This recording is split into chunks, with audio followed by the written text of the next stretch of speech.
This conference will now be recorded.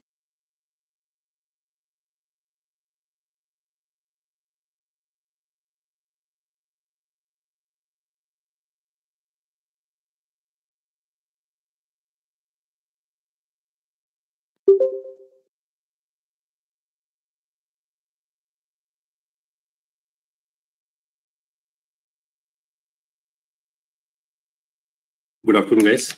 I'm audible. Good afternoon, sir. Yes, sir.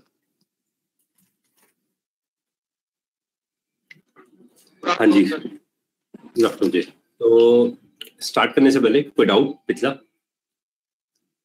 Add, delete, search, save, sort कर चुके हैं हम और local storage का use कर चुके हैं हम ऑलमोस्ट कंप्लीशन पे। आज नए टॉपिक पे मूव हो जाएंगे हम लोग। मतलब अब आप लोगों का जो बैच है वो 2 पार्ट्स पे डिवाइड होगा। तो एक ऐश्वर्य का क्वेश्चन है कि सेट एट्रीब्यूट और गेट एट्रीब्यूट में क्या डिफरेंस है? ऑब्वियस है, सेट एट्रीब्यूट से हम कोई भी नया एट्रीब्यूट क्रिएट करके आ सकते हैं। अगर मेरे को कोई भी नया एट्रीब्यूट क्रिएट करना है तो सेट एट्रीब्यूट है, और उस एट्रीब्यूट की अगर वैल्यू निकालनी है तो गेट एट्रीब्यूट है। तो एट्रीब्यूट का मतलब क्या है, जैसे इनपुट टाइप टेक्स्ट, तो टाइप टेक्स्ट क्या हमारे पास एट्रीब्यूट है, समझ लो। तो जो टाइप टेक्स्ट है वो हमारे पास क्या है, एट्रीब्यूट है। अगर हमें किसी भी एट्रीब्यूट की वैल्यू रिट्रीव करनी है तो हम यूज करते हैं इस मैकेनिज्म को। तो अगर आप देखो तो हमने कोड में भी किया है ये वाली बात। तो कंट्रोलर में जाते हैं और कंट्रोलर में जाके देखते हैं कि इनसाइड द कंट्रोलर, ये शायद मैंने आपको टॉगल के टाइम में दिखाया है शायद, और ऐड के टाइम में दिखाया है। तो जब हमने ऐड किया था टास्क को, तो जैसे हमने ऐड किया तो प्रिंट टास्क को कॉल लगाया था हम लोगों ने, और जब प्रिंट टास्क को कॉल लगाया था तो यहाँ से हमने इमेज बनाई थी और इमेज में सेट एट्रीब्यूट किया था। इसका मतलब हमने TID नाम की फील्ड डाली थी। तो समझो जैसे इनपुट टाइप टेक्स्ट होता है, इनपुट प्लेस होल्डर होता है, आईडी होता है, ऐसे हमने TID नाम का एट्रीब्यूट बना दिया। तो सेट एट्रीब्यूट बनाने के लिए था, और फिर हमने इसे निकाला भी था। तो जब हमने टॉगलिंग करी थी तो देखो हमने यहाँ पर क्या किया था, गेट एट्रीब्यूट कर दिया, तो उसी एट्रीब्यूट की वैल्यू निकाल ली थी। क्लियर है, ऐश्वर्य है कि कैसे काम कर रहा है? ठीक है जी, और किसी का कोई डाउट कैसे? सर वो लास्ट टाइम पूछा था तो मैं मतलब ना मैं वैसे ही पंगे ले रहा था उससे कंसोल से। तो मैंने क्या किया था, मैंने ना फंक्शंस कॉल लगा के ना उसके अंदर ऐड करवा दिया टास्क, मतलब फंक्शन में ऐड कर देना और फॉर लूप लगाई और ऐड करवा दिए। फंक्शन छेड़ दिया, मतलब एक फंक्शन था जो लोकल मतलब वो उसको करता था, मतलब सेम टास्क करता था पीछे जाके लोकल स्टोरेज में, उसको छेड़ दिया। फिर सारी फंक्शनैलिटी हिल गई। तो आपसे यही क्वेश्चन पूछा था कि इसको रोकने के लिए हम क्या कर सकते हैं, तो आपने कहा था कि नेक्स्ट क्लास में पूछना। आप अगर आपको अभी लगता है तो अभी बता दो, नहीं तो क्लास के एंड में बता देना। जैसे आप तो कह रहे तूने ऑब्जेक्ट को ट्रैवर्स मार दिया था जिसमें फंक्शन भी था, ऐसे कह रहे हैं? ऑब्जेक्ट को ट्रैवर्स नहीं मारा सर, मतलब मैंने फॉर लूप चलाई और जो हमारा प्रिंट टास्क वाला फंक्शन नहीं होता जिसके अंदर आईडी नेम हम वो पास करते, तो मैंने वो पास कर दिया और उस फंक्शन को कॉल लगवा दिया कंसोल, तो उसने छाप दिया वहां पे टास्क नाम का ऑब्जेक्ट पास कर दिया, जैसे मैंने करा। हाँ मतलब मतलब हाँ फिर मतलब जैसे हम यहाँ लिख रहे हैं ना, तो हम पैरामीटर तो पास कर रहे हैं डायरेक्टली, मतलब निकाल के, तो वैसे ही मैंने वहां से पास कर दिए। तो ऐसे मतलब कोई छेड़ सकता है। आपने वैसे पहले बताया था कि डेवलपर ही कर पाएगा। टाइप ऑफ इंस्टेंस ऑफ और कुछ नहीं है ना। तो टाइप ऑफ चेक कर ले, इंस्टेंस ऑफ चेक कर ले, बस बदल जाएगा। नहीं सर, मैंने फंक्शन भी छेड़ दिए सर, फंक्शन भी छेड़ दिए सारे। अरे भाई मैं कह रहा हूँ जब तू छेड़ तो उसमें पास कर रहा है ना उस चीज को, उसे पास करते हो चेक कर लेना कि वो किस टाइप की चीज आ रही है और तेरा फंक्शन की एक्सेप्ट कर रहा है। तो यहाँ मेरे को टाइप ऑफ और इंस्टेंस ऑफ से चेक करके बदल जाएगा क्या आ रहा है, उसके बेसिस में उसे ट्रैवर्स करूंगा या छेड़ूंगा। समझ आ रही बात? सर इसके तो समझ में आ गई, लेकिन अगर मैं सर प्रिंट टास्क की डेफिनेशन बदल दूं तो? प्रिंट टास्क की डेफिनेशन बदल दूं कैसे? सर आप करके देख लो, कंसोल में जाकर प्रिंट टास्क के ऊपर कोई भी एरो फंक्शन लगा के देख लो, मतलब वो बदलेगी तो उसी इंस्टेंस के लिए। बट सर हमने इस चीज को से रोक देना चाहिए ना कि ना हो। ये कैसे रुकेगी दोस्त, ये तो नहीं रुक पाएगी ना कभी भी। तो ज्यादा से ज्यादा क्लोजर कर सकता है इसके साथ बस। अब मैं बोलूंगा जो क्लोजर आप बदल के देखो, बदल जाएगी। अभी करा था मैं कह रहा हूँ अगर तू रोकना चाहता है तो ज्यादा से ज्यादा क्लोजर करके इसे रोक सकता है। समझ रहा है मेरी बात? या इफी लगा के रोक सकता है। एक फंक्शन आ ले उसके अंदर से रिटर्न सारे फंक्शंस। अच्छा हाँ समझ आ गया। तो मेरे पास वो, लेकिन अल्टीमेटली वो जो आएगा वहां से रिटर्न होके तो एक ऑब्जेक्ट आएगा, तो उसको भी तो मैं छेड़ ही सकता हूँ ना आगे चल के। मेरी बात, लेकिन मैं छेड़ रहा हूँ क्लाइंट साइड पे। क्लाइंट साइड पे नुकसान किसका, उसी का। सर्वर साइड पे कुछ छेड़ रहा हूँ तो कोई दिक्कत नहीं है ना इसी बात से। तो उसको रोकने का कोई तरीका नहीं बता दो, दिया है तो क्लोजर लगा दो उसका। और एक फिर और कांस्टेंट से बना दो सारे फंक्शन, और जो वो वाला है ना ऐड इवेंट लिस्टर वाला जो हमारा बाइंड इवेंट, उसे नीचे बना दो, तब भी बच जाएंगे। कॉन्स्ट का तो मतलब ही होगा ना, मेरे तो सारे फंक्शन पे कॉन्स्ट कॉन्स्ट कॉन्स्ट कॉन्स्ट लगाते जाए। हाँ तब भी तो बच जाएंगे। ठीक है, वरना मैं तो उससे भी बेटर बोल रहा हूँ क्लोजर कर दे, उसका छुपा दे, उसे फंक्शन दिखेंगे नहीं वहां पर।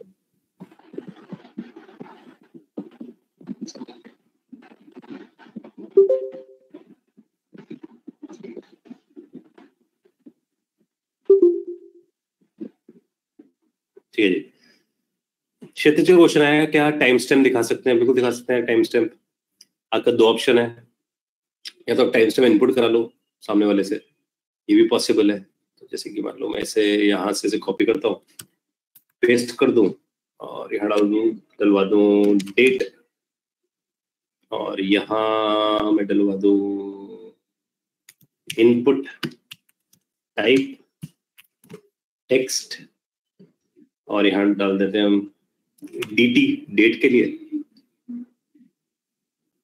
ये सब उड़ाए थे इसमें से,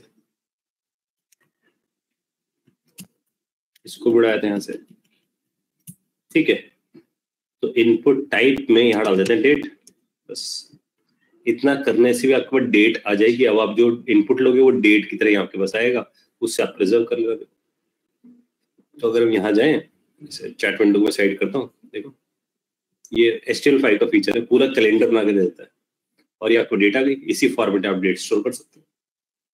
और इसे जब निकालोगे जेड को, तो बड़ा काम नहीं है, राइट क्लिक करना है, इंस्पेक्ट करना है, कंसोल पे जाना है, और यहाँ जाके हम ले देते हैं document dot query selector hash और dt डॉट वैल्यू, ये आ गया आपको डेट। ठीक है, एक थॉट ये। दूसरा है हमारे पास डेट डॉट नाउ, नाउ का फंक्शन होता है, इसे कॉल लगाओ तो ऐसे डेट दिखाना शुरू करता है। फिर इसके अंदर इसी डेट पे जाओगे तो इसमें बहुत सारे फंक्शन होते हैं डेट निकालने के लिए, जैसे कि ये, तो ऐसे आ जाएगी करंट डेट। ये हो गया यूजर से डेट लेना, तो आप या तो डेट यूज कर लो या इनपुट टाइप डेट यूज कर लो। आई होप समझ में आ गई बात क्षितिज को, कि भाई आप दो तरीके से HTML फाइल से ले सकते हो, या आप डेट नाम के क्लास, डेट नाम का फंक्शन यूज कर सकते हो करंट डेट निकालने के लिए। ठीक है, लेकिन अगर सिर्फ फॉर्मेटिंग करनी हो तो आपको थर्ड पार्टी की तरफ जाना पड़ेगा। कि फॉर्मेटिंग मतलब तो पहले दिखे, फिर dd दिखे, फिर yy दिखे, या पहले yy दिखे, फिर दिखे, फिर dd दिखे, तो आपको इसके लिए फॉर्मेटिंग लिए थर्ड पार्टी लाइब्रेरीज यूज करनी पड़ेगी, जिससे डेट फॉर्मेटिंग कर सको। ठीक है गाइस, यहाँ तक आई होप सबको मेरी बात समझ में आ गई है। देखो, और कोई डाउट किसी का? आगे बढ़ जाओ इससे मैं। तो अब हम जो बात करने वाले हैं इस पे, इसी ऐप पे, क्रेड वाली ऐप पे जो हम बात कर रहे हैं, वो कर रहे हैं फायरबेस से कनेक्ट करने की। ठीक है, तो बहुत छोटा सा टॉपिक है, बहुत ज्यादा घुसना नहीं हमें, क्योंकि हम कोई फ्रंट एंड डेवलपर तो है नहीं, हमें तो बैक एंड पे भी काम करना है। तो फायरबेस पे आ जाओ। अगर आपसे पूछते हैं फायरबेस क्या, तो आप बता दो फायरबेस असल में गूगल का क्लाउड है, जिसपे आप डेटाबेस रख सकते हो। ठीक है, तो आपका डेटाबेस क्लाउड पे है, और ये सिर्फ उन्हीं लोगों के लिए जो लोग मोबाइल ऐप्स बनाते हैं, या फिर कोई फ्रंट एंड डेवलपर है जिसे बैक एंड नहीं आता देखना। तो इसलिए बोलो कि हमारे लिए कोई इतना बहुत बढ़िया चीज नहीं है हम लोगों के लिए, क्योंकि हम तो नोड से बैकएंड लिखेंगे, हमारा फोकस ही वहीं होगा, हम सारे काम नोड से कर रहे होंगे। तो अभी नहीं है हमारे पास बैकएंड, तो हम इसे यूज कर सकते हैं फायरबेस को। ठीक है, इसी को हम रिएक्ट में भी कनेक्ट कर सकते हैं आगे चल के, थोड़ा सा डिफरेंस होगा बस चेंज। तो हमें समझ में आना चाहिए कि फायरबेस जो है हमारे पास, वो असल में, एक बार मैं चैट विंडो खोल कर लेता हूँ। तो जो फायरबेस है वो असल में गूगल का एक क्लाउड है, और इस गूगल क्लाउड की बहुत सारी सर्विसेज है। उसमें से एक सर्विस आपकी, ध्यान देना, उसमें से एक सर्विस आपकी है डेटाबेस वाली। ठीक है, एक सर्विस, इसमें से एक सर्विस आपकी डेटाबेस वाली है। इसमें से एक सर्विस और है आपके पास, वो है आपके पास होस्टिंग की। तो बहुत बड़ी चीज है भाई अपने आप में, तो आप होस्टिंग भी कर सकते हो इसके। इसमें से एक और सर्विस है ऑथेंटिकेशन की, तो लॉग इन विद जीमेल, ऐसा भी आप कर सकते हो। इसी में से एक और सर्विस है स्टोरेज की भी, तो आप इसमें स्टोरेज भी कर सकते हो। इसी में एक और सर्विस है आपके पास ML किट की भी, आप मशीन लर्निंग के साथ इसे इंटीग्रेट कर सकते हो। ठीक है, इसी में एक और सर्विस ये भी है, यूनिटी के साथ और iOS के साथ, एंड्रॉइड के साथ, सबसे कनेक्ट कर सकते हो। ठीक है, ये इसके फीचर्स। हम बात कर रहे हैं इसके डेटाबेस पे, तो हम डेटाबेस को यूज कर रहे हैं और हम डेटाबेस को वेब के साथ कनेक्ट कर रहे हैं, हम इसे इसके साथ कनेक्ट नहीं कर रहे। ठीक है ना, तो हम वेब के साथ कनेक्ट कर रहे हैं। आई होप यहाँ तक बात समझ आ गई। तो ये बात समझ में आई कि फायरबेस क्लाउड है, गूगल क्लाउड फ्री नहीं है, पेड है, लाइसेंस्ड है। हम जो वर्जन यूज कर रहे होंगे वो पेड, वो शुरू के लिए फ्री है। इसका मतलब 1 GB तक का डेटा अगर रियल टाइम यूज करना है तो वो फ्री है। ठीक है, 5 GB का स्टोरेज फ्री है, बहुत है अगर आप इसे ध्यान से समझो। और जेसन ही तो प्रिजर्व करना है तो उसके लिए बहुत ज्यादा है। Make sense guys? यहाँ तक सबको मेरी बात समझ में आ रही है? इसमें देखो कोई डाउट है तो पूछना इसके अंदर। ठीक है, तो हम फायरबेस यूज करने जा रहे हैं, इसलिए तो इसलिए बोल रहा हूँ it is temporary word use कर रहा हूँ। ठीक है, रियल टाइम का मतलब पूछा साहिल ने, तो रियल टाइम का मतलब होता है जैसे कि शेयर के रेट्स दिखाने, शेयर मार्केट के रेट्स दिखाने, वेदर दिखाना है, अभी रियल टाइम है वो। क्रिकेट का लाइव स्कोर दिखाना है, इट इज रियल टाइम। इसका मतलब पीछे डेटाबेस में चेंज हो, फ्रंट पे अपने आप चेंजेस दिख जाए, that is called real time. ये हम नोड में पढ़ेंगे through streamings, that is called streamings. तो स्ट्रीमिंग्स के थ्रू ऐसा कर जाएंगे, जिससे हम डेटा स्ट्रीम करते हैं, तो हम इसके लिए फंडा पढ़ेंगे। तो ये तो बना बनाया, हम अपना खुद बनाएंगे कि खुद हम रियल टाइम पे खेल सके। तो क्रिकेट का लाइव स्कोर दिखाना है, न्यूज दिखानी है, क्या लेटेस्ट न्यूज चल रही है, क्या शेयर्स के रेट्स बढ़ रहे हैं, घट रहे हैं, ये सब कुछ रियल टाइम है। इसलिए 1 GB का रियल टाइम है सिर्फ, और 5 GB का स्टोरेज है। देखो भाई, कोई बात नहीं समझ आई उसमें, तो कोई बात नहीं समझ आ रही हो तो इसका मतलब हमें समझ आ गया कि ये पेड है, लाइसेंस्ड है, और ये फ्रंट एंड डेवलपर्स के लिए बिल्कुल। ठीक है सर, तो इधर जैसे 5 GB स्टोरेज फ्री है, मतलब हम कुछ भी स्टोर करेंगे 5 GB तो वो फ्री देगा, उसके बाद कुछ स्टोर करते हैं तो चार्ज करेगा। पर रियल टाइम स्ट्रीमिंग 1 GB क्या फ्री है, ऐसे कैसे? यहाँ स्टोरेज का मतलब फोटो, वीडियो, ऑडियो, ये सब होगी स्टोरेज। डेटा की बात नहीं हो रही, फोटो, वीडियो, ऑडियो। 1 GB का मतलब है डेटा, जेसन की फॉर्म में जो डेटा है, की वैल्यू पेयर यानी कि। और रियल टाइम का साथ में मतलब क्या है कि अगर तुमने पीछे डेटाबेस में कोई भी चेंज किया तो ये सिंक रहता है फ्रंट के साथ, तो फ्रंट पे चेंजेस दिखा देगा। इसने इस तरीके से एपीआई बना रखे। ठीक है, और अपनी खुद की क्रड लिख के बैठा पहले से बैक एंड पे, तो हमें कुछ लिखना नहीं पड़ता। समझ रहे हो मेरी बात? जीरो बैक एंड है, जीरो। इस मतलब मेरे पास कोई बैक एंड का बंदा नहीं है, मैं सिर्फ फ्रंट लिखवा रहा हूँ उससे। इसके लिए बिल्कुल बेस्ट फिट है।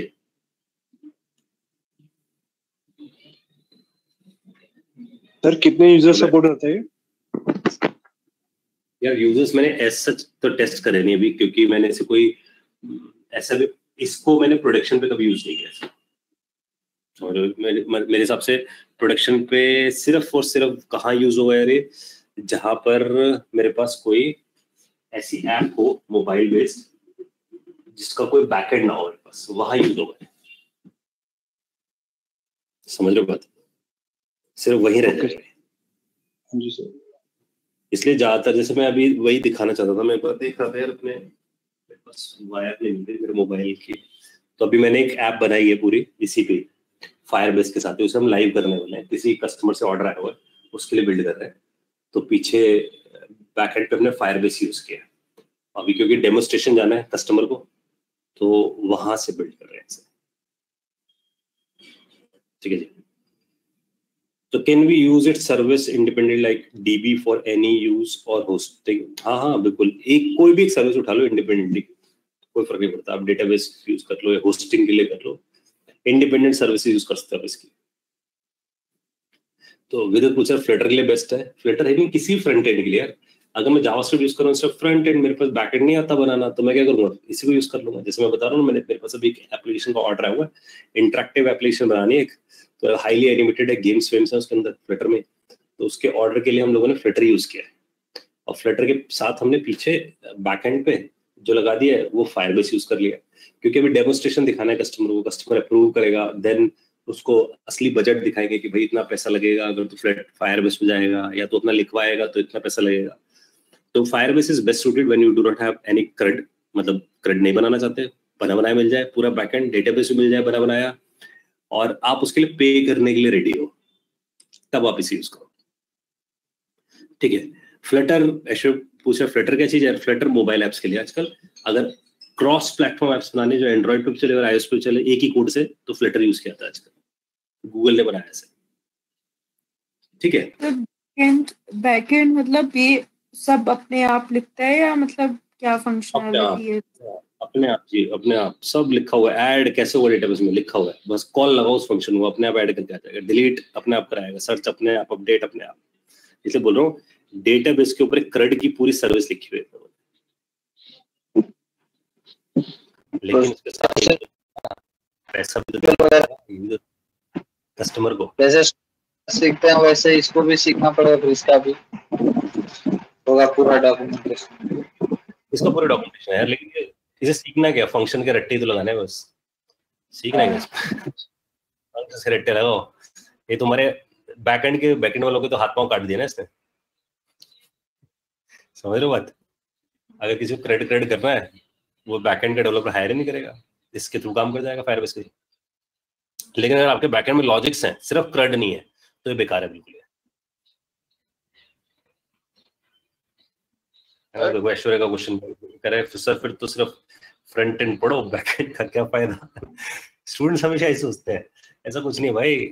बैकएंड जो है हमारे पास, वो अगर सिंपल CRUD है तो यूज कर लो ना इसे। तो लेकिन अगर तुम्हारे पास बैकएंड ऐसा नहीं है, सिंपल CRUD नहीं है, तब कुछ और यूज करना पड़ेगा। एक बार मैं तुम्हें दिखाता हूँ एग्जांपल।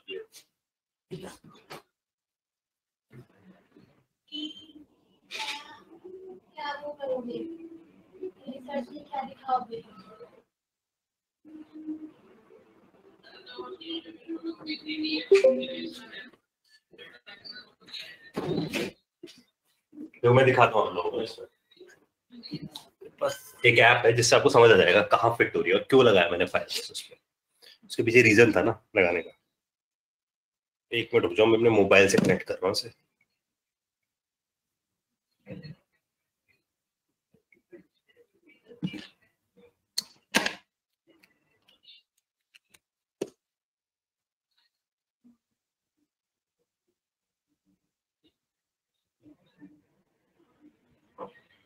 देखो फायरबेस पे बेस्ड है ऐप असल में, तो मैं आपको दिखाता हूँ।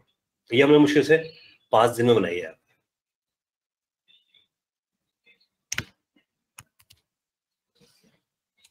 तो अभी डेवलपमेंट फेज में, मतलब अभी फुल फ्लेज नहीं हुई है, अभी डेवलपमेंट फेज में। तो मैंने इसे अपने फोन से कनेक्ट कर दिया और मैं एक मिनट यहाँ पर वो ऐप खोल देता हूँ सबके सामने।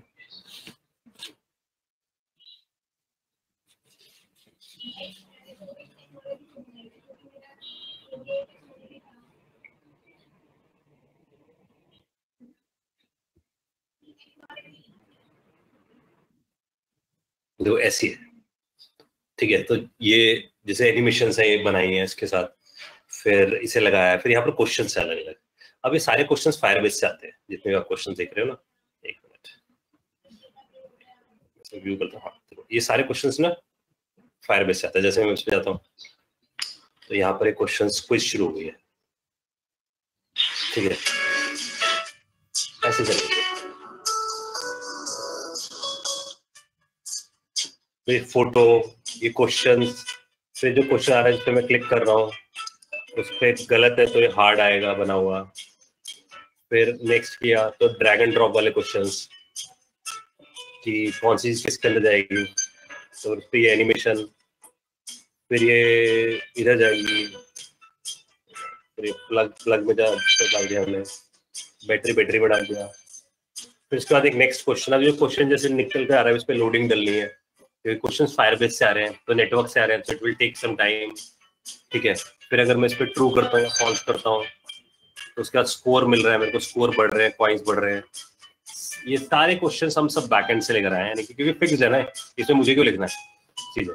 तो मैं यहाँ जाकर जिस पे भी मैं क्लिक कर रहा हूँ, ठीक है, फिर ये जैसा भी क्वेश्चन आ रहा है इट इज टेकिंग टाइम क्योंकि फायरबेस से आ रहा है। वीडियो आ रही है वो हमने पिक कर रखे हैं, फायरबेस से लोड कर रखी है।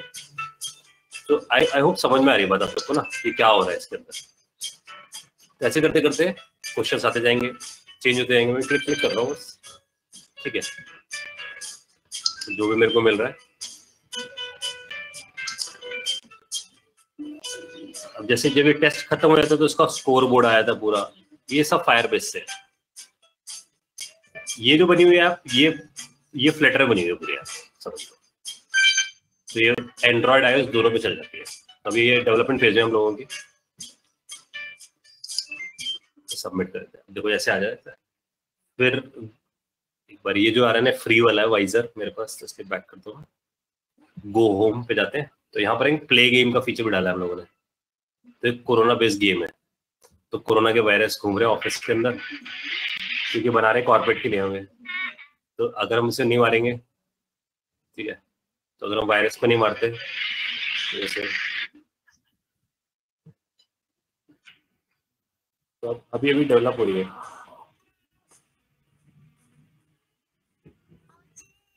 ऐसे मारना है, ठीक है। अगर नहीं मरेगा तो इनमें से किसी को अटैक कर देगा। तो ऐसा कुछ करके पूरा सेटअप बन रहा है, जिसमें गेम्स प्लस क्वेश्चंस उस गेम से रिलेटेड आया करेंगे। तो किसी कॉर्पोरेट के लिए बन रहा है पूरा पूरा, समझ लो। यहाँ पर गेम्स के लिए जितनी चीजें आएंगी, उसका स्कोर कार्ड जो रहेगा, वो सब कुछ हम वहीं रख रहे हैं। That is in your Firebase. इसके लिए फायरबेस वेल सूटेड है। आई होप समझ में आ रही है बात आप लोगों को, ठीक है। लेकिन अगर मैं आपको इसी के ऐसी दूसरी ऐप दिखाऊं, तो ये एक हम लोगों ने ये बनाई है अभी। फिर एक और मैं आपको दिखाता हूँ, ये LMS है, ये बन रहा है हम लोगों का। ये बिल्कुल ऐसे यूडमी जैसा है, ठीक है। अभी इसमें सब काम चल रहा है इसमें भी। तो इसमें आप ब्राउज पे जाओगे तो आपके पास कोर्सेज आ जाएंगे, इसे यूडमी पे आते हैं ना, तो आगे चल के कोर्सेज आपके पास दिख जाएंगे। फिर आप किसी कोर्स पे जाओगे तो ऐसे भी लोड हो रहा है कोर्स ना, ये सब बैकएंड से आ रहे हैं। लेकिन यहाँ पर मैंने फायरबेस नहीं यूज किया, ठीक है, क्योंकि ये मेरी वीडियोज हैं, प्राइवेट रहनी जरूरी है। जिसके पास एक्सेस होगा वही से एक्सेस कर पाए। फिर माई अकाउंट माई कोर्स ऐसा दिखे, तो जब मैं इस पर क्लिक करूँ तो एक कोर्स आ जाए, उसकी एक प्राइसिंग आ जाए, है ना। फिर ऐड टू कार्ड हो जाए कोर्स, है ना। ऐड टू कार्ड कर लॉग इन हो जाए। फिर रजिस्टर विद जीमेल का ऑप्शन आ जाए, जिससे मैं इसे लॉग इन कर सकूँ, ठीक है। फिर जब मैं इसे लॉग इन कर दूँ तो यहाँ पर अपना नया पासवर्ड सेट कर सकूँ। जैसे मान लो जी मैंने इस पर पासवर्ड सेट कर दिया, ये आपको नहीं दिखेगा सेट होता हुआ, क्योंकि ये सिक्योर है, स्क्रीन पे दिखता, ठीक है। फिर यहाँ से मैं लॉगिन कर जाऊँ, जो मेरे पास अगर अकाउंट है तो कोई, पता नहीं मैंने किस अकाउंट से किया लॉगिन है, मुझे पता नहीं कौन सा कॉन्फ़िगर कर रखा था इसमें, समझ लो। तो ये सब हम फ्लटर में बिल्ड कर रहे हैं अच्छी है, क्योंकि एफर्ट बहुत कम है ना इसमें, जल्दी बिल्ड हो जाती है। पता नहीं मेरे पास है नहीं शायद पासवर्ड इसका, किस अकाउंट से, ठीक है। तो है, मतलब मेरे पास अभी मेरे को इतना ध्यान नहीं है इसके लिए मैंने कौन सा अकाउंट बनाया था उस टाइम पे। बट द पॉइंट इज ये ऐसा कुछ दिखा करेगा, इस पे वीडियो स्ट्रीमिंग होती है, पूरी पूरी वीडियो स्ट्रीम हुआ करेगी इसके ऊपर, फिर वीडियोस दिखना शुरू हो जाया करेंगे। आई होप बात समझ आ रही है आप सबको ना। तो ये इस तरीके से, तो कोर्सेज देखने, यहाँ पर कोई पिक्चर आएगी शुरू में, फिर कोर्सेज दिखेंगे, कोर्स सर्च हो जाएंगे, साइन इन का ऑप्शन है, बाय करने का ऑप्शन है अकाउंट में। तो ऐसे इस तरीके से कुछ चीज डली हुई है, ठीक है। तो कोई कोर्स है तो हम सर्च कर सकते हैं, अगर मेरे कार्ड में भी कोर्स है तो वो कोर्स दिख जाएगा। तो अभी मैंने जैसे हमने एक कोर्स ऐड कर रखा है, तो अब ये सब हम फायरबेस में डालेंगे। बहुत महंगा पड़ रहा है फायरबेस पे ऐसा करना, और सिक्योरिटीज भी हम अपने हिसाब से चाहते हैं वीडियोस की। तो ये सब बैकएंड्स के थ्रू है। आई होप ये समझ में आ रही बात, इसलिए मैंने आपको दोनों एग्जांपल दिए कि कहाँ मेरे को क्या चाहिए था। सर इसमें स्ट्रीमिंग पे क्या कॉस्टिंग आएगी आपकी?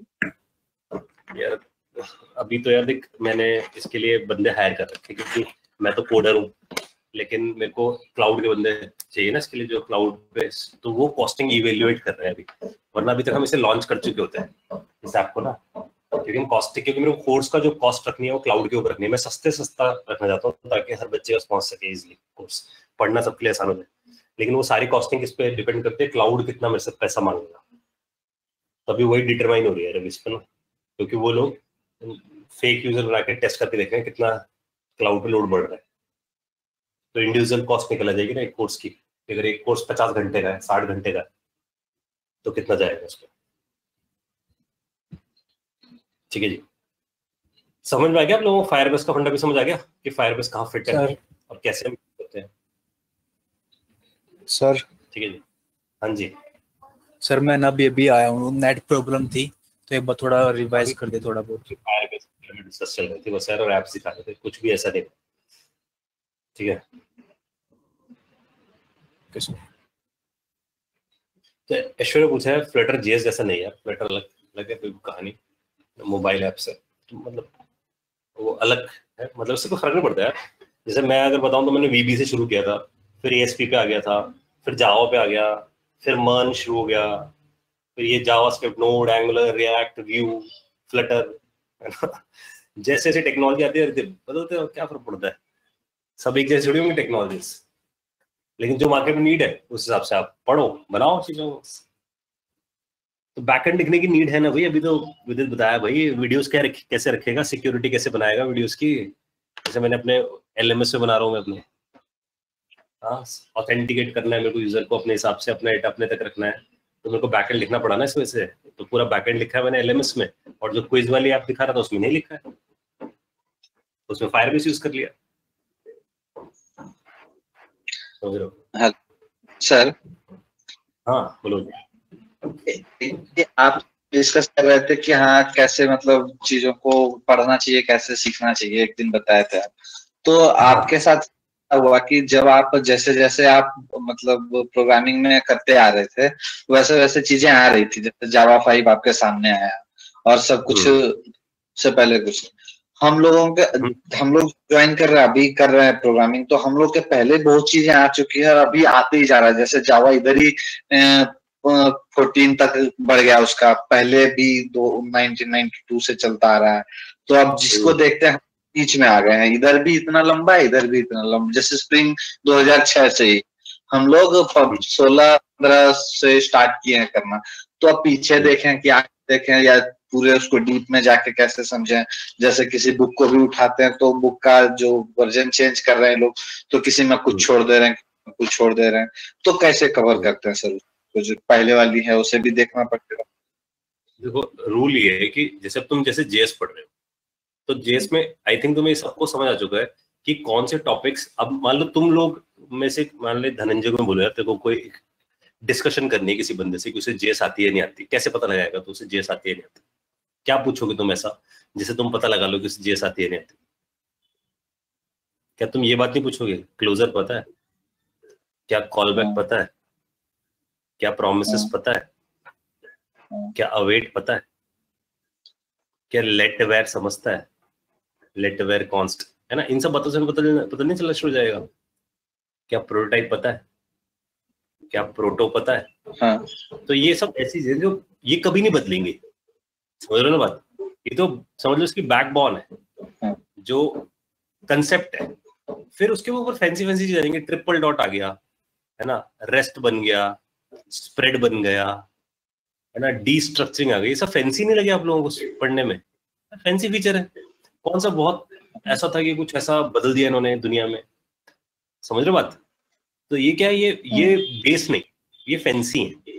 तो पहले आप क्या करो, किसी प्रोग्रामिंग को जब भी पढ़ो तो उसका बेस बनाओ पहले, तो ताकि आप नहीं फंसो।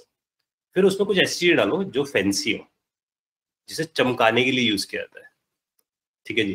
कोई भी आपका इंट्रो लेगा वो बेस को बहुत अच्छे से रगड़ेगा। बेस नहीं पता तो किस काम का बनता? अगर मान लो आपको रेस्ट पता है, स्प्रेड पता है, डिस्ट्रक्चरिंग आती है, प्रोटोटाइप नहीं पता, तो आपसे मैं पूछता हूँ किस चीज को ज्यादा वेटेज दोगे? प्रोटोटाइप प्रोटो को बढ़िया चीज मानोगे ज्यादा, या आप बोलोगे कि ये रेस्ट और स्प्रेड पता होना जरूरी है?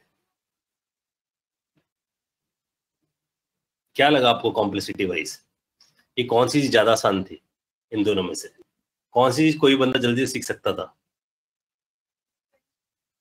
सीख तो सर रेस्ट और स्प्रेड सकता था, बेस तो यही है प्रोटो। अगर ध्यान दो तो इसमें तो बहुत टाइम लगाया तुम लोगों ने सीखने में, एसिंग सीखने में बहुत टाइम लगाया है ना, फंक्शनल प्रोग्रामिंग सीखने में बहुत टाइम लगाया है, इसमें तो बहुत टाइम खर्चा है। ध्यान दो तो ढेर सारे क्वेश्चंस आए हैं सब इस टाइम में। अभी तो जेएस में टाइम लग रहा है हम लोगों को बेस बनाते बनाते। क्लियर हुई बात? तो तरीका ये है कि आप पहले हर चीज का बेस बनाओ, फिर कुछ ऐसी चीजें पढ़ो और फिर एक प्रोजेक्ट बनाओ, बस कहानी खत्म। टेक्नोलॉजी, फिर दूसरी टेक्नोलॉजी उससे शिफ्ट हो जाओ जो उस पर कंफर्टेबल हो जाओ। ठीक है, और जो भी टेक्नोलॉजी पिक करो वो अपने सेगमेंट की पिक करो, जो आपके सेगमेंट की, जो आपके काम आने वाली है। ठीक है, जैसे कुछ बच्चे ऐसे करते हैं, जैसे मन पढ़ लिया, अब मन पढ़ने के बाद बिग डेटा पढ़ने चले गए, अब कोई मतलब ही नहीं था, फिर क्यों पढ़ा भाई मन, और फिर क्यों पढ़ लिया बिग डेटा, है ना, जा रहे थे फुल स्टैक डेवलपमेंट की तरफ, फिर पहुंच गए बिग डेटा डेवलपर की तरफ, मतलब नहीं है ना। तो ऐसे समझना जरूरी है कि कब, जैसे ये वन पढ़ो तो इससे रिलेटेड टेक्नोलॉजीज देखो ना। ठीक है, चलो इधर आते हैं। अभिषेक बोल रहा है be a jack of all technology and master of none. वो जैक ऑफ ऑल टेक्नोलॉजी यार, वो फंडा तब चलता है जब सीनियर हो जाओ, तब सब पता ही होता है बंदे को ना, जल्दी जल्दी से पकड़ लेता है, वरना समझ लो पता नहीं चलेगा टेक्नोलॉजी क्या चल रही है। चलो वापस आते हैं यार, फायरबेस पे आते हैं। फायरबेस पे सबसे पहला काम क्या करना है, जैसे फायरबेस खोला आप लोगों ने, फायरबेस हमें समझ आ चुका है, अब हम क्या करते हैं, यहाँ से फायरबेस पे आते हैं। मैं बहुत सारे अकाउंट भर चुका हूँ अपने, इसलिए मैं स्विच कर रहा हूँ, मान लो जी दूसरे अकाउंट पे, मेरे पास एक और अकाउंट है फायरबेस का। जैसे मैंने इस पे दूसरे वाले अकाउंट पे स्विच किया, गो टू कंसोल, एक अकाउंट में आई थिंक 12 प्रोजेक्ट्स है यार, फ्री 12 प्रोजेक्ट्स बना सकते हो, यानी कि 12 GB इनडायरेक्टली। तो यहाँ जाकर आप प्लस पे क्लिक करो, यहाँ जाके नाम दे दो इसका, जैसे हमने दे दिया JS विद फायरबेस, ये नाम दे दिया अपने प्रोजेक्ट का। ठीक है, ये आपसे क्या पूछ लिया उसने, प्रोजेक्ट का नाम पूछ लिया, कंटिन्यू पे क्लिक कर दिया, कंटिन्यू पे क्लिक करके कंटिन्यू फिर से क्लिक कर दिया। उसके बाद उसने पूछा आपका कौन सा अकाउंट है, मैंने कहा जो डिफॉल्ट जिससे लॉग इन किया था वही, क्रिएट प्रोजेक्ट कर दिया, प्रोजेक्ट क्रिएट होना शुरू। ठीक है, यहाँ तक बताओ, यहाँ तक कोई दिक्कत परेशानी कुछ?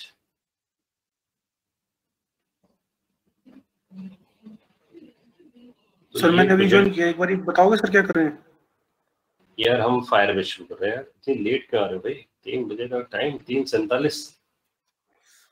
सर 3 बजे का टाइम, 3:30 बोला था सर। 3:30 का टाइम था? हाँ मैम से कल बात हुई, मुझे 3:30 बोला मैडम ने।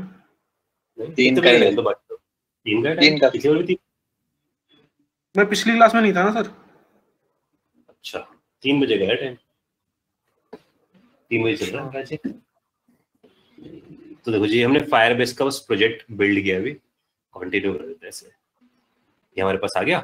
अब जैसे आपके पास ये आता है फायरबेस का प्रोजेक्ट, तो ये तो हमें समझ आ गया कि फायरबेस एक डेटाबेस है, और एक और बात ध्यान रखना, फायरबेस जो डेटाबेस है वो नो एसक्यूएल डेटाबेस है, ध्यान देना, नो एसक्यूएल डेटाबेस है। इसका मतलब फायरबेस में जो भी आप डेटा रखोगे दैट इज इन की एंड वैल्यू फॉर्म, यानी कि जेसन फॉर्म में। ठीक है, आरडीएमएस नहीं है। तो फायरबेस में हर चीज, फायरबेस के डेटाबेस में हर चीज असल में क्या है, की वैल्यू पेयर है। ठीक है, तो आपने यहाँ पर अपना प्रोजेक्ट तो ऐड कर लिया, मतलब सॉरी प्रोजेक्ट तो यहाँ पर क्रिएट कर लिया। अब प्रोजेक्ट क्रिएट करने के बाद आप यहाँ ध्यान देना, यहाँ पर एक ऑप्शन आएगा, देखो वेब का, दिखा आप लोगों को तीसरे नंबर पे, देखो हमारे पास ये ऑप्शन आएगा ये। ठीक है, दिस इज फॉर वेब, ये आईफोन के लिए, एंड्रॉइड के लिए, यूनिटी तक के लिए इसका सपोर्ट है इसके पास। ठीक है, तो हमने यहाँ पर इसे चूज करना है, इस पे मैंने क्लिक किया, वेब पे, वेब पे क्लिक करके इसे मेरे से वेब का कुछ नाम पूछ लिया, मैंने इसका कोई नाम दे दिया, एक निक नेम पूछ लिया मेरे से कि क्या देना चाहते हो, मैंने कहा टूर ऐप। ठीक है सर और एक बार बैक गया सर, वो वेब वाला लैग कर गया सर। हाँ, तुम्हें तो मेहनत करवा दी वैसे। जेएस विद फायरबेस पे जाते हैं, देखिए ये वाला जाएगा ना तीसरे नंबर का वेब, इस पे बस क्लिक करना। ठीक है, बस उसके बाद नाम पूछ लेगा, तो यहाँ जाके क्या करें हम, टू डू ऐप और रजिस्टर ऐप। हम यहाँ पर कर सकते हैं फायरबेस होस्टिंग, अगर आप सोच रहे हो कि मैं इसे फायरबेस को होस्ट करूँ आगे चल के, तो आप इसे यूज कर सकते हैं। तो मैंने टिक नहीं किया इसे, रजिस्टर ऐप पे क्लिक कर दिया, बस ऐप रजिस्टर्ड होगी, टू डू ऐप नाम से बन जाएगी ऐप, जिससे फायरबेस समझेगा। ठीक है, इसके बाद फायरबेस क्या करेगा, ये एक स्क्रिप्ट पकड़ाएगा हमें, देखो जी ये आ गई स्क्रिप्ट। ठीक है, इस पर जाते हैं, यहाँ नीचे एक बटन छुपा हुआ कॉपी का, इसे कॉपी कर लो स्क्रिप्ट को। ठीक है, कॉपी करके अब आप पहुंच जाओ अपने कोड पे, कोड पे पहुंच के यहाँ यूटिल्स में चले जाते हैं, यूटिल्स में बना लेते हैं firebase config.js ये फाइल बनाते हैं, इसे पेस्ट करते हैं, ठीक है। तो हमें मिल गया firebase config.js। इसके अंदर अगर हम ध्यान से देखें तो हमें मिल रहा है यहाँ पर कुछ स्क्रिप्ट्स, ये दिखते हैं firebase app.js और analytics की js। इसको कट कर देना से, ठीक है। इसे कट किया, index.html में जाओ, वहां जाकर इसको लगा दो। तो मैंने यहाँ जाकर इसको पेस्ट कर दिया, ठीक है। तो firebase app.js और firebase analytics एनालिसिस करने के लिए उसके पास ये ऑप्शनल, लगाओ मत लगाओ, ठीक है। ये वाली सेकंड वाली, लेकिन ये वाली कंपलसरी है firebase app.js, ये आपने लगा दिया। अब आ जाओ यहाँ पर वापस स्क्रिप्ट टैग उड़ाओ, क्योंकि तो सिर्फ HTML लगता है, उसने HTML के हिसाब से दिया। अब अगर हम एक बार इसे ध्यान से देखें तो यहाँ पर एक firebase config नाम का एक वेरिएबल दिया गया, उसके अंदर ये API की दी गई है, ऑथेंटिकेशन नेम दिया गया है, डेटाबेस URL दिया गया है, प्रोजेक्ट आईडी दिया गया है, स्टोरेज बकेट दिया गया है। ये सब क्या है? This is the information, deep information of your, कि भैया फायरबेस, मतलब ये बता रहा है कि फायरबेस का है कहाँ, किधर पड़ा है, उसका बकेट नंबर क्या है, उसका एप्लीकेशन आईडी क्या है, सारी इन्फॉर्मेशन उसने हमें दे दी है, ठीक है।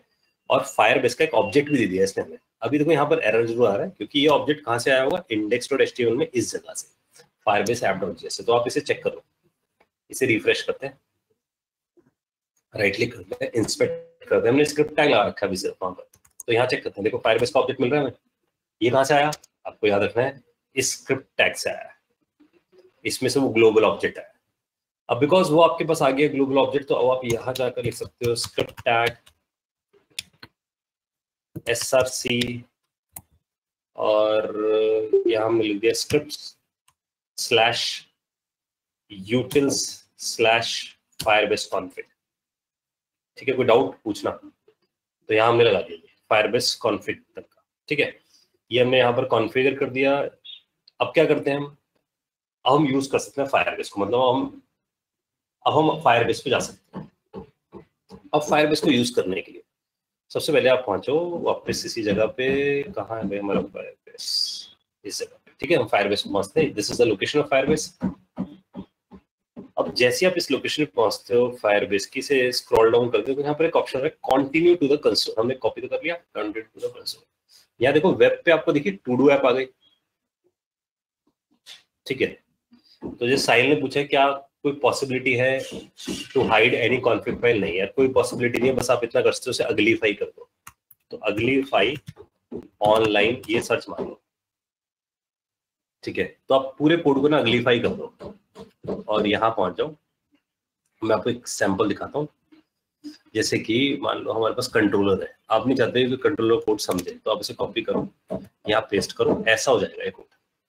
देखो राइट हैंड साइड में जैसा दिख रहा है, इसकी JS आप डाउनलोड कर लो, इसको इंक्लूड कर दो अपने स्क्रिप्ट टैग में, ठीक है। और फिर अपने कोड को गिट पे डाल दो। हाँ जी, समझ में आई बात आप सबको? तो ऐसा कर देगा कोड सर।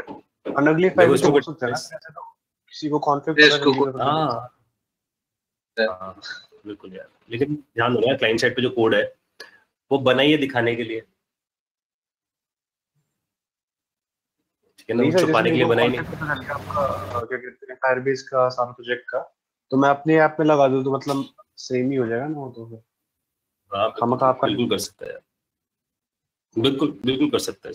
तो उसका फिर एक ही तरीका बनता है कि आप फायरबेस को जब कॉल लगाओ तो बीच में एक मिडलवेयर लगाओ। इसका मतलब आप यहाँ फ्रंट लगाओ, ये रहा फायरबेस का डेटाबेस, ठीक है। ये रहा फायरबेस का डेटाबेस, फायरबेस की कॉन्फ़िग फाइल नोड में लगा दो उसका।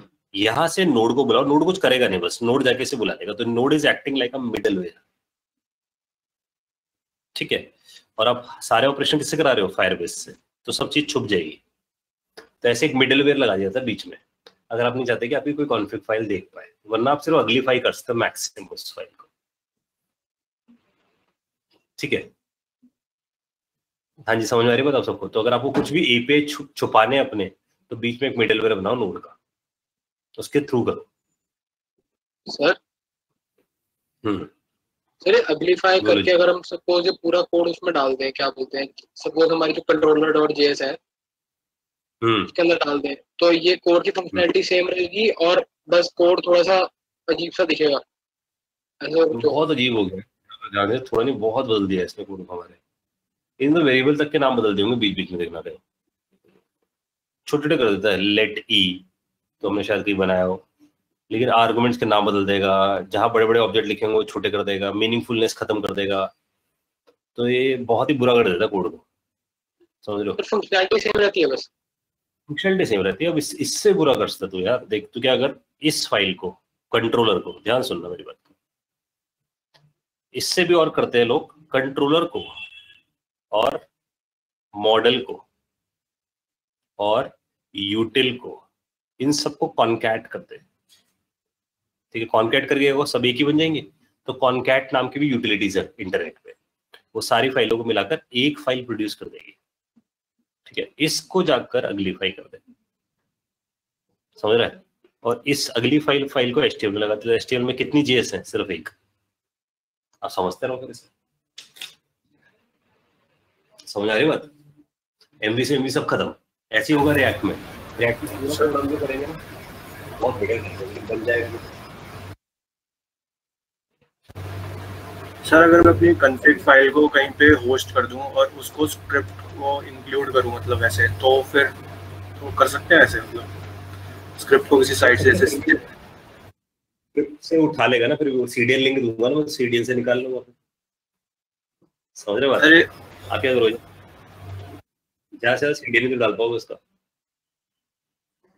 समझ रहे हो। देखो इस बात को समझते हैं, jQuery CDN लिंक उठा लेते हैं, यही तो करोगे आप भी।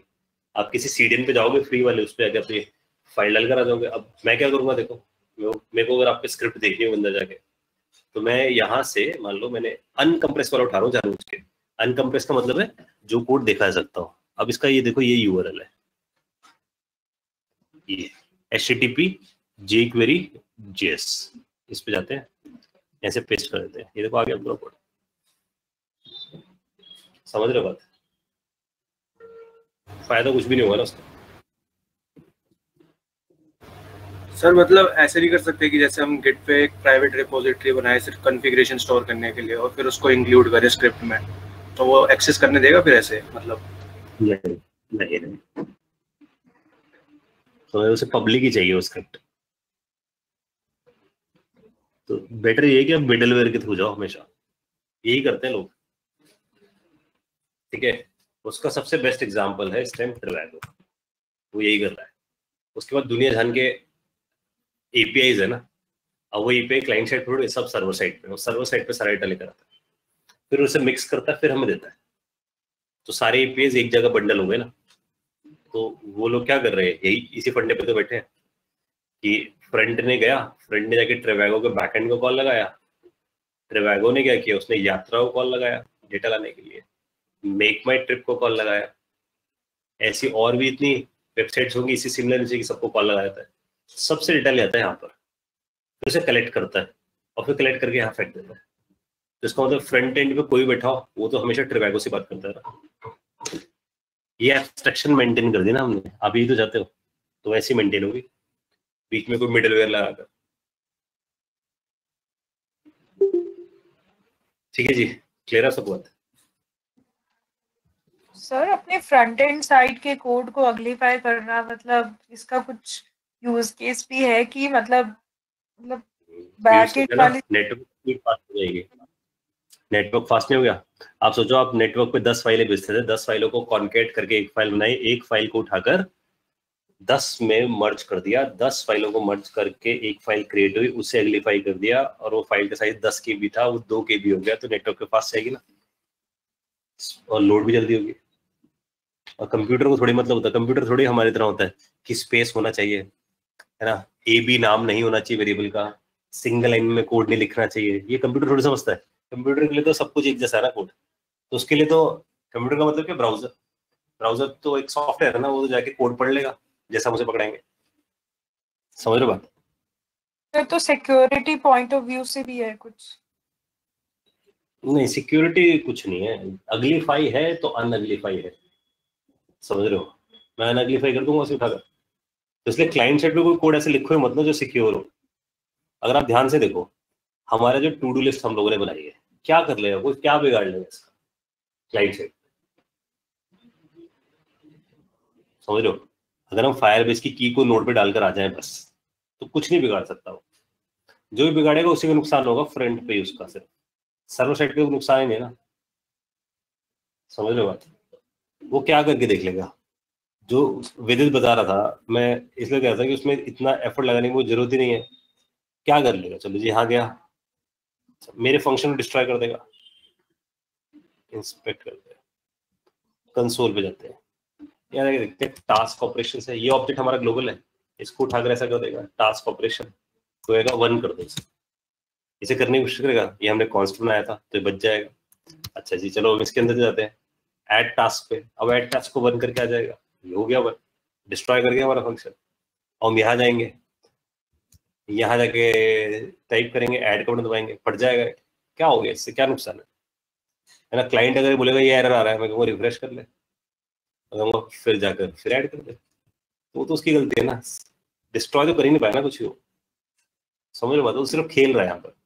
नुकसान क्या है? मेरे तो कोई नुकसान नहीं होता, अपनी मशीन पे करता रहे, खेलता रहे। आशा को मेरी बात समझ में आ रही है? नुकसान तो तब है जब मैं आपके सर्वर के डेटा को करप्ट करके आ जाऊँ क्लाइंट साइड के थ्रू। सर मतलब वो चेंजेस हाँ जी। कमिट तो यानी एक्चुअल कोड में तो उसका तो कुछ वो होगा नहीं मतलब। हाँ वही कह रहा हूँ ना, चीज कमिट हो ही नहीं रहे, तो आपके लोकल पे चल रहे हैं, आपके मशीन पे जो क्लाइंट एक्सेस कर रहा है वो टेम्पररी करके देख रहा है सब चीजें।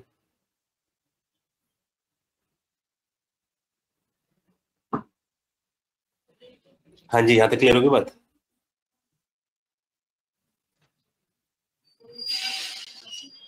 आगे बढ़ जाए सब? तो आ जाओ, वो अपने सब फायरबेस हमने कॉन्फ़िगर कर ही दिया है। अब हमें क्या करना चाहिए? जो हमारे पास फायरबेस कॉन्फ़िगर हुआ है हम इसे यूज कर। तो अब हम बात करते हैं इसमें ऐड कैसे करें। तो हमें जाना चाहिए ऐड की तरफ, कि हम ऐड का बटन दबाएं और रिकॉर्ड कहाँ जाकर ऐड हो जाए। जैसे ये सेव का बटन है, हम सेव का बटन दबाएं और सेव हो जाए रिकॉर्ड, फायरबेस में सेव हो जाए। तो इसके लिए कंट्रोल पे जाना होगा, फिर से कहाँ जाना होगा? हमें बाइंड इवेंट्स की तरफ जाना होगा और यहाँ जाकर हम लिख देते हैं सेव। इसी लाइन को कॉपी कर लेते हैं, यहाँ पेस्ट कर देते हैं, यहाँ स्पेशल जाते हैं, यहाँ कर देते हैं सेव। तो इसके थ्रू फायरबेस में सेव करके आ जाएंगे। तो यहाँ जाके क्या करते हैं? फंक्शन सेव बनाकर छोड़ देते हैं, ठीक है।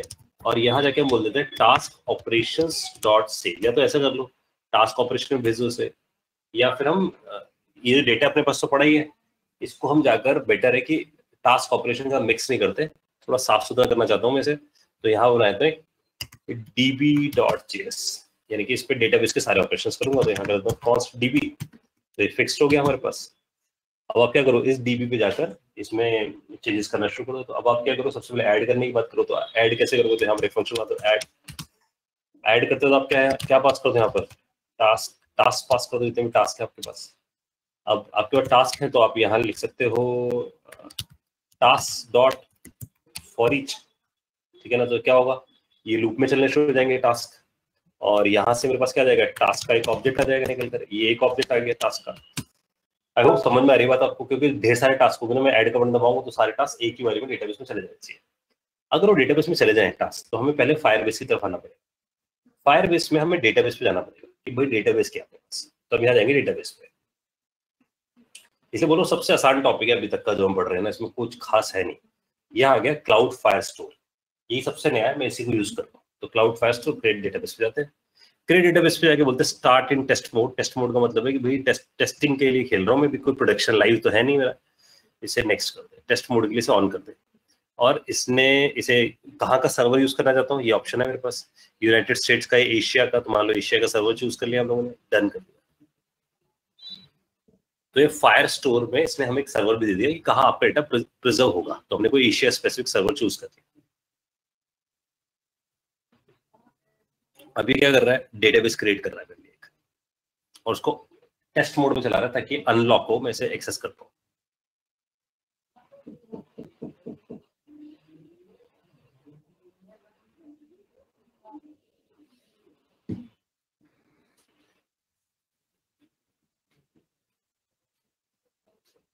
तो डेटाबेस आ गया। अब जब डेटाबेस आता है ना, मैंने आपको बताया डेटाबेस यहाँ पर क्या है, यहाँ पर डेटाबेस जेसन है, तो जेसन यहाँ पर कलेक्शन है, ठीक है, तो कलेक्शन बनेगा यहाँ पर। अभी हम कुछ नहीं बना रहे यहाँ पर। रूल्स में एक बार चेक कर लेते हैं कि रूल्स क्या कॉन्फ़िगर है इसके। तो रीड और राइट कॉन्फ़िगर्ड है यहाँ पर, ठीक है, तो हम रीड भी करते हैं, राइट भी करते हैं। अब यहाँ आ जाते हैं, तो हम यहाँ जाके लिखते हैं कि भाई I want to add something, तो मेरे को ऐड करना है, तो यहाँ पर होता है फायरबेस नाम का ऑब्जेक्ट प्रीडिफाइन अपने पास, उसके अंदर है डेटाबेस नाम का एक ऑब्जेक्ट। तो एक बार मैं यहाँ चेक करवाता हूँ आप सबको,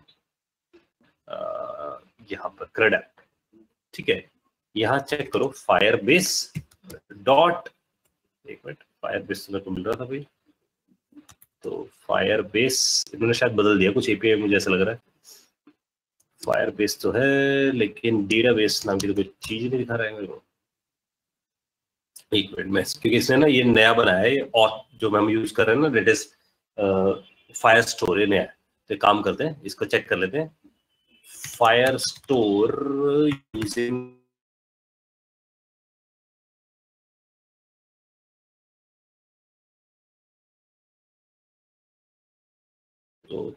तो ये कह रहा है, अच्छा ये कह रहा है db.collection cities फिर doc फिर set, ठीक है जी, ठीक है। तो हम यहाँ जाते हैं, एक बार यहाँ चेक कर लेते हैं। इसने चेंजेस कर दिया कुछ, मेरे पास जो डॉक्यूमेंटेशन है फायरबेस डॉट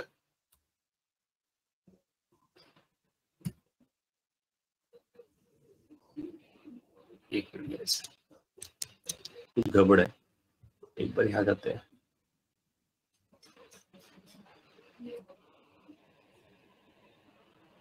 इनिशियलाइज हो गया हमारी ऐप, एनालिटिक्स की कोई जरूरत नहीं है, छोड़ देते हैं। इनिशियलाइज हो गई है लेकिन ये मुझे एक्सेस नहीं करने दे रहा।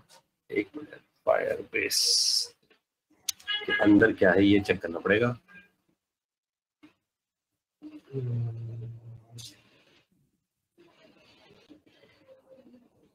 ये बोल रहा है मेरे को db.collection, db ही फायरबेस है ऐसा मुझे लग रहा है, db ही फायरबेस है। फायरबेस डॉट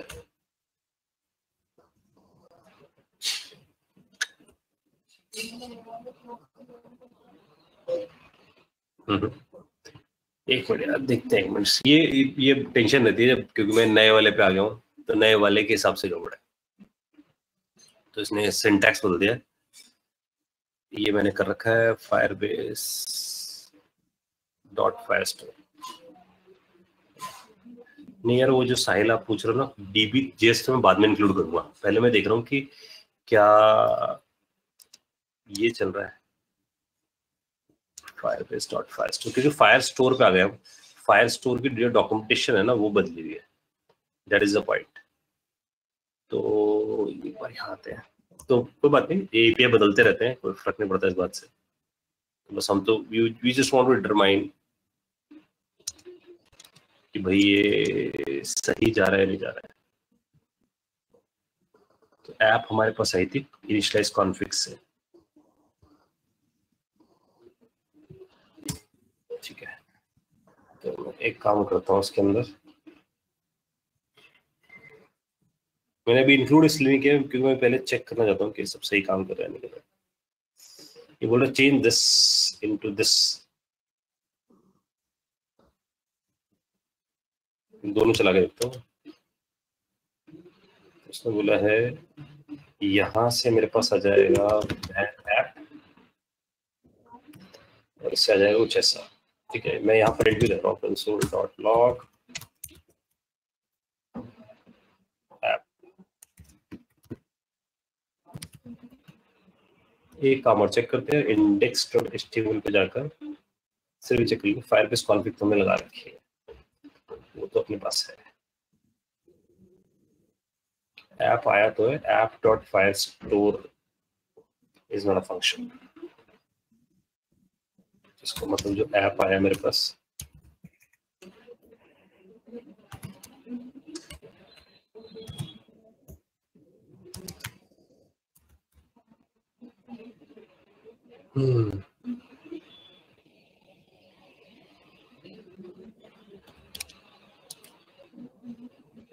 एक बार इसे भी टेस्ट कर लेना।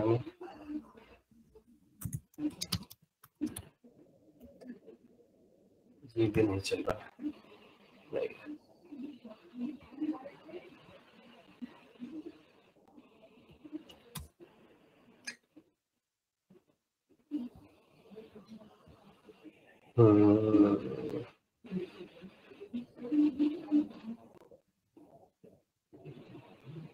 ये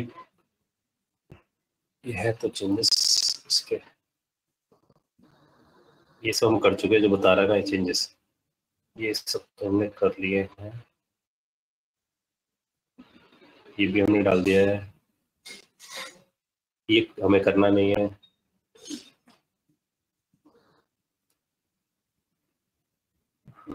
इनिशियलाइज हम कर चुके हैं।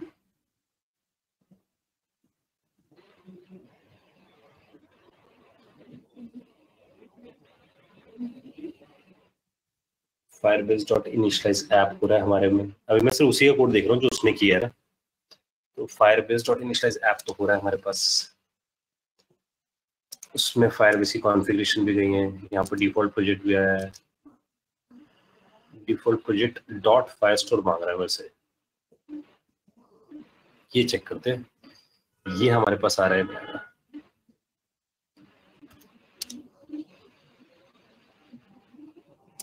इनिशियलाइज ऐप, उसके बाद फायरबेस कॉन्फ़िग, उसके अंदर ऐप,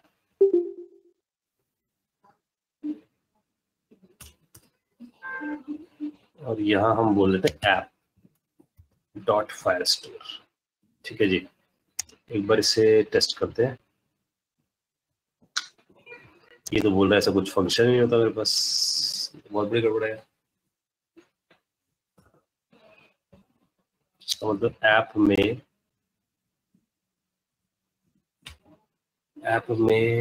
फायरस्टोर ही नहीं है। एक मिनट,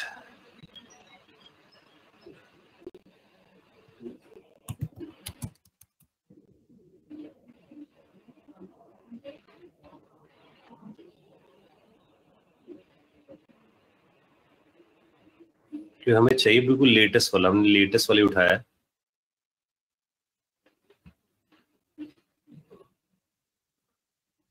यही तो किया मैंने। इसके स्टेप्स हमारे सब सेम है। फायरबेस ऐप डॉट जेएस, और अच्छा ये एक और बोल रहा है यार कि फायरबेस ऐप डॉट जेएस के साथ फायरस्टोर डॉट जेएस भी यूज करें। ये कुछ गड़बड़ है हमारे पास, इसने नहीं रिकमेंड किया हमें ऐसा कुछ।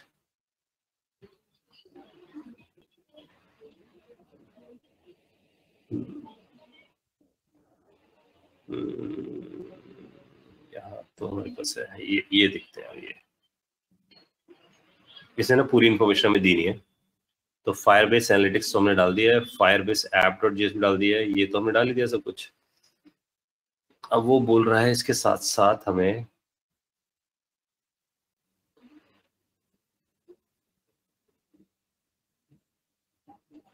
ये बोल रहा है हमें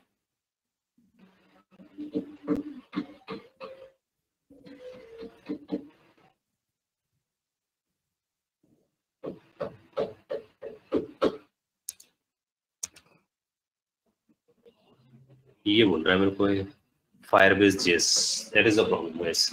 तो मुझे चाहिए, अब समझ रहे हो बात क्या, इसने आधी इन्फॉर्मेशन रखी है। फायरबेस डॉट जेएस चाहिए हमें।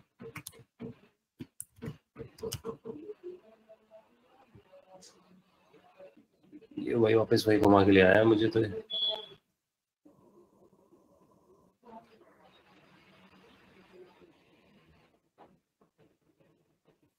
ये देखो जी, ये मिल रही है हमें फायरस्टोर की जेएस,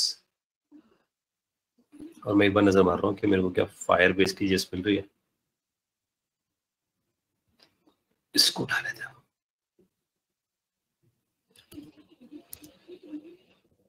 ध्यान देना भाई आप सब। तो ये इसने अपनी वेबसाइट पे डाल रखी, पता नहीं क्यों डाल रखी वाली बात, और इसको हम लगाए थे यहाँ पर। ठीक है, आई थिंक अब हमारे पास वो एरर नहीं आना चाहिए। इसे रिफ्रेश करते हैं और ऐप डॉट, ठीक है, ये दिखना शुरू हो गया भाई हमें फायरस्टोर। ये मिसिंग था, ये नया किया इन लोगों ने।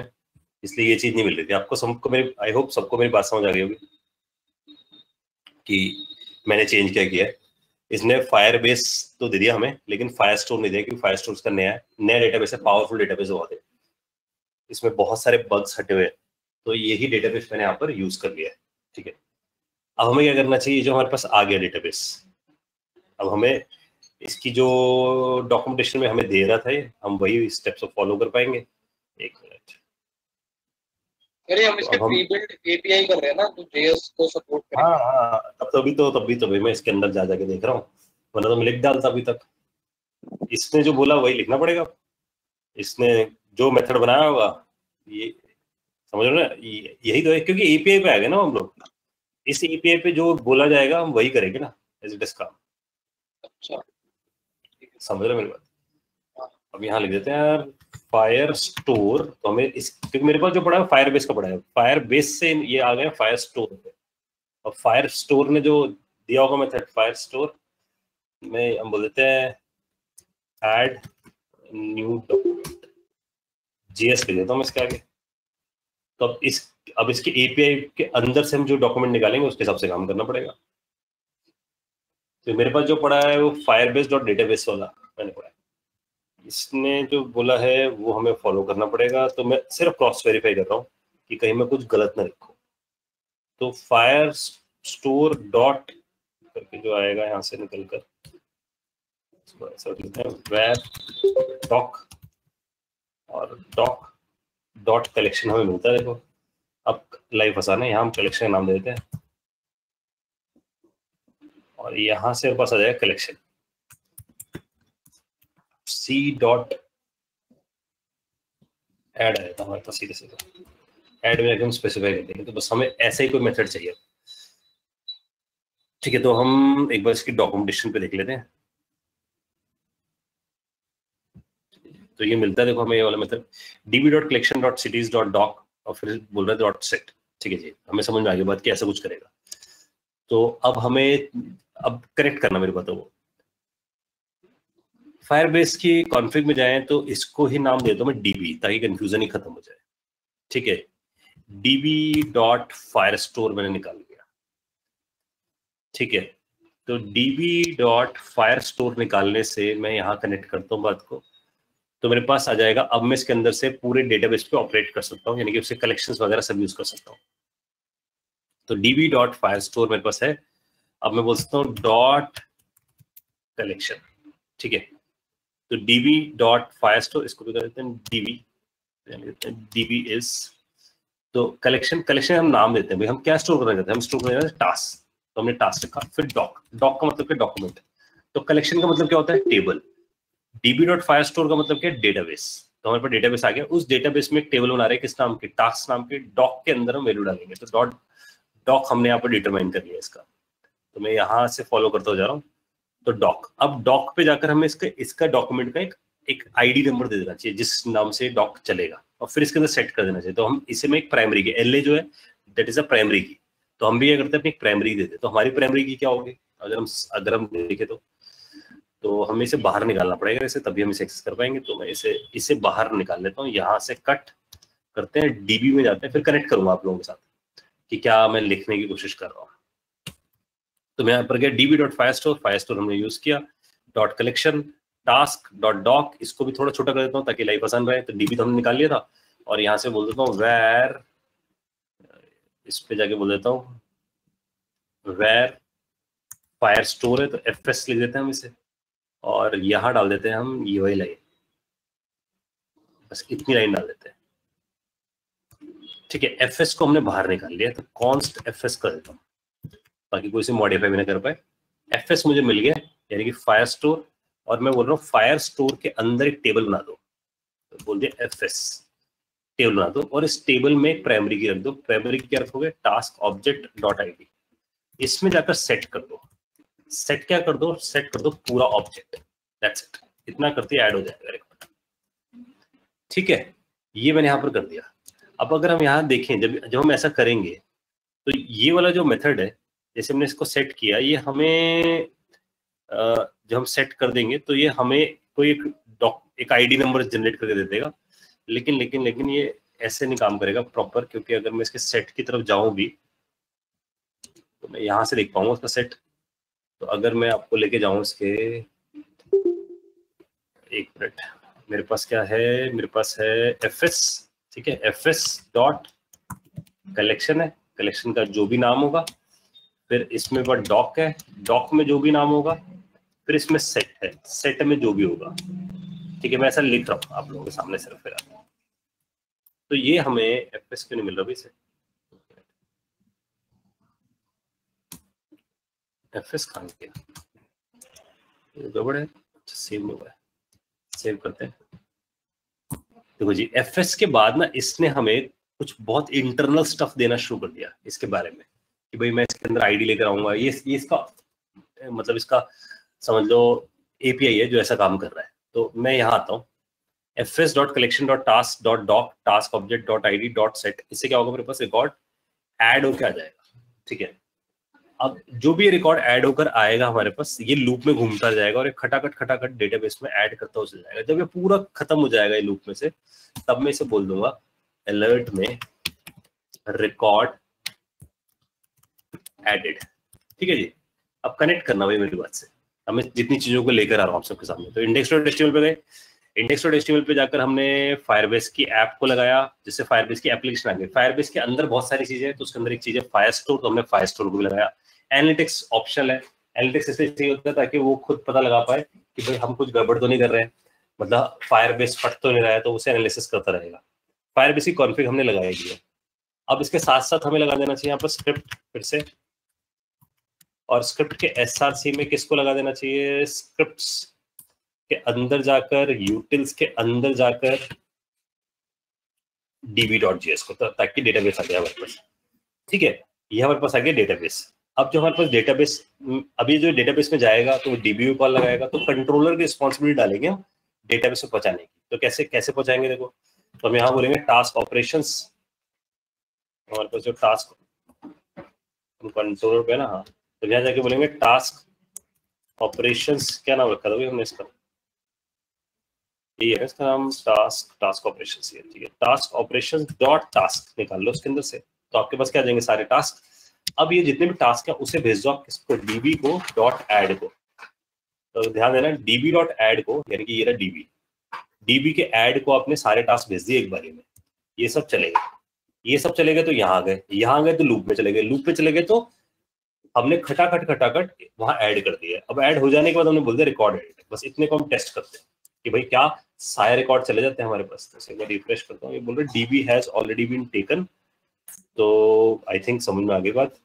इसका नाम करते हैं डीबी ऑब्जेक्ट या डीबी ऑपरेशंस कर देते हैं इसका नाम, क्योंकि वहां पर भी हमने डीबी ले रखा है ना नाम, तो दोनों ग्लोबल है इसलिए कॉन्फ्लिक्ट हो रहे होंगे। तो डीबी ऑपरेशंस, और यहाँ पर हम भी क्या लिख देते हैं भाई,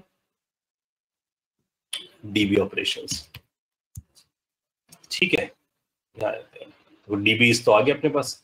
अब यहां से हम रिकॉर्ड्स भरना शुरू करते हैं। देखो ये भरा हमने पहला रिकॉर्ड ऐड, ठीक है। फिर यहां से भरते हैं तो दूसरा रिकॉर्ड, तो दो रिकॉर्ड उठाते हैं, दोनों को ऐड कर देते हैं। पहले ऐड क्लिक कर दिया, सेव का बटन दबाते हैं और वो फट गया। तो क्या बोल रहा है, function document reference dot set called with valid data, data must be an object but it has a custom object found in document task 1000। अच्छा जी, कहाँ से कस्टम ऑब्जेक्ट मिल रहा है मेरा, ये मेरे को बोल रहा है कि मेरा जो ऑब्जेक्ट है वो कस्टम है। अच्छा एक मिनट, ठीक तो है मेरा ऑब्जेक्ट, टास्क ऑब्जेक्ट।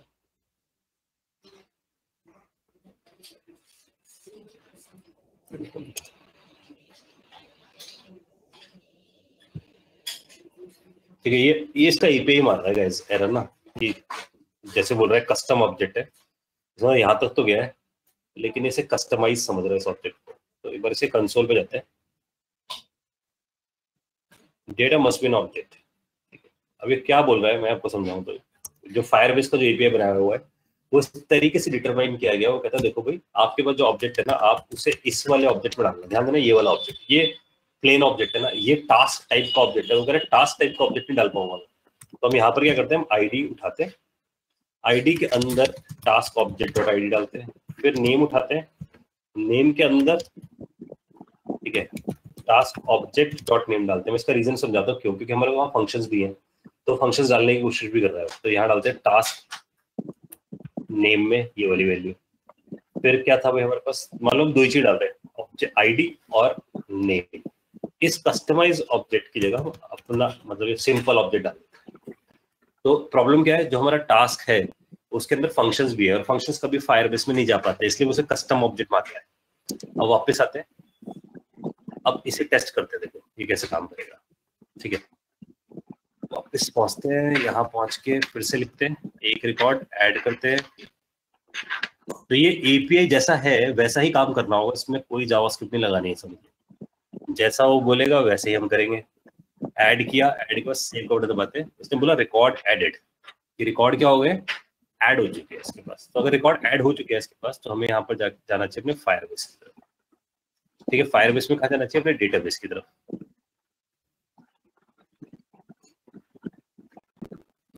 तो है भी यहाँ पे इसने बोल दिया है, एक मिनट, यहाँ बोल दिया है ऐसा, लेकिन यहाँ रिफ्रेश करता हूँ एक बार।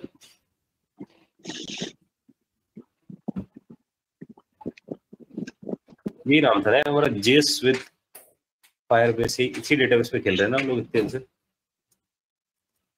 एक मिनट में इसको चेक कर रहे हैं, यही है जेएस विद फायरबेस ही है।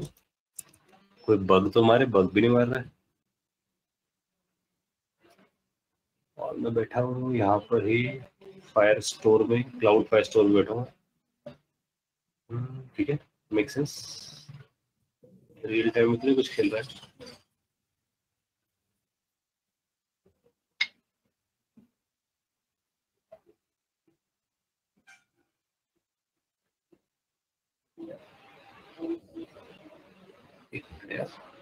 मुझे तो कर देना चाहिए था।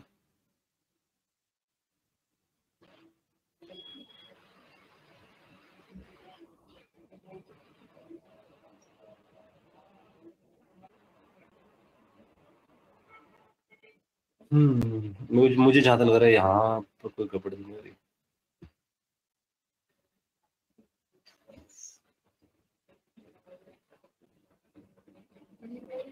If request time is less than timestamp 20:08:15, क्या कह रहा है ये, अलाउड रीड राइट कर दो। अगर रिक्वेस्ट टाइम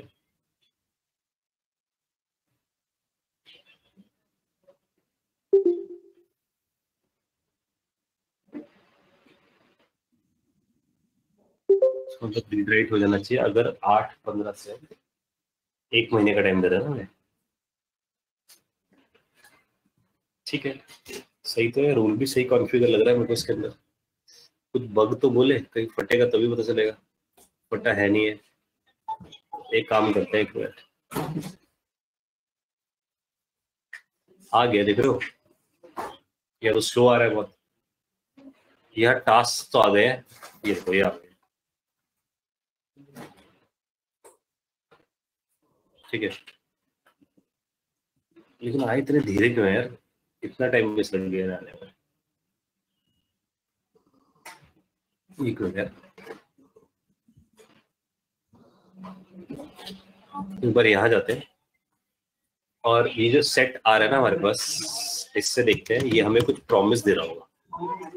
और मैं यहाँ जाके प्रिंट कराता हूँ console.log।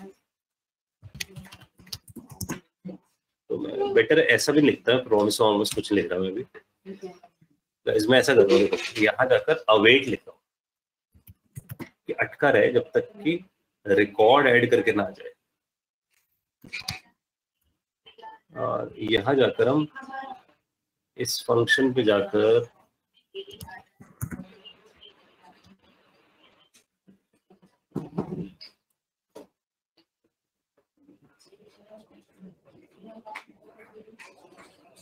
expected an assignment of function or an instance or an expression, function में डाल दिया मैंने से। ठीक है जी, अभी को चेक करते हैं इसे।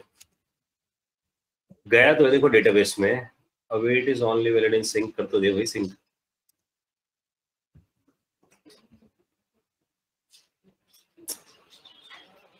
इतने से समझ नहीं आ रहा होगा मुझे लग रहा है यहाँ पे।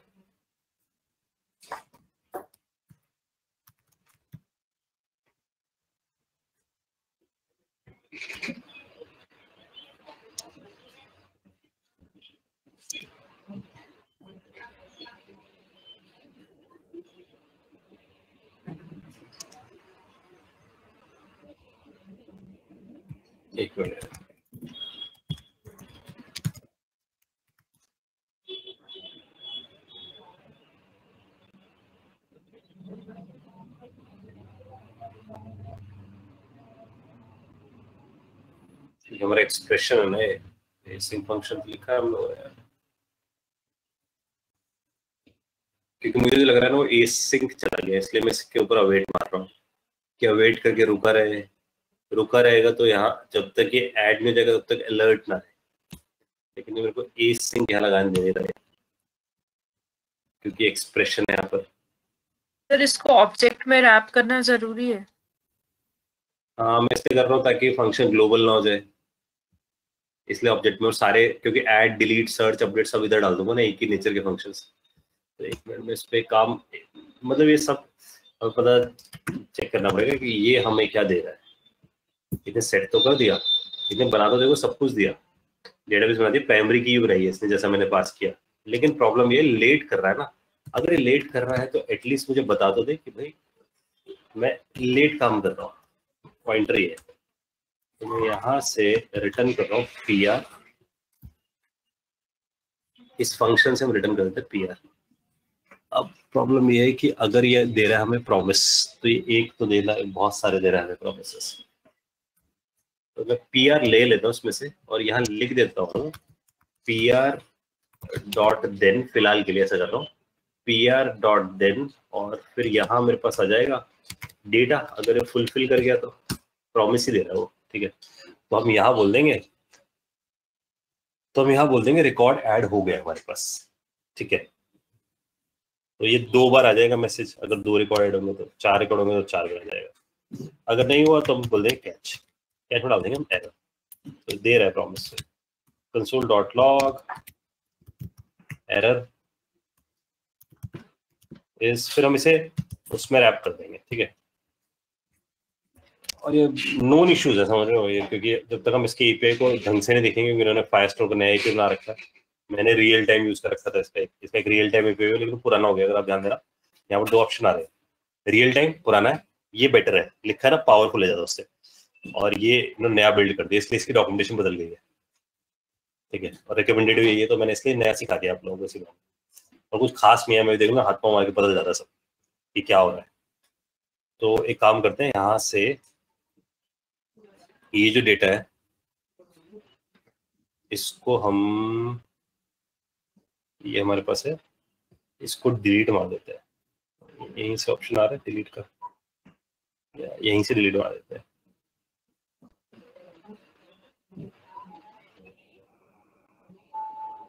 डिलीट कलेक्शन, तो उसका नाम है टास्क, ठीक है। इस कलेक्शन को मैंने डिलीट कर दिया जानबूझ के। अब चेक करते हैं इसे शुरू से ना, रिफ्रेश कर रहा हूं मैं,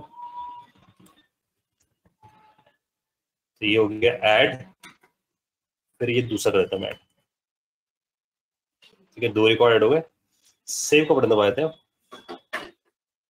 अब इसे बोला रिकॉर्ड एडिट, ठीक है। अब मेरे हिसाब से दोनों जगह डेटा, अब डेटा सही आ जाना चाहिए, सही टाइम पे, जो अब उसने बोल भी दिया है, ठीक है। हो गया, हाँ जी, समझ आ गया बात आप लोगों को।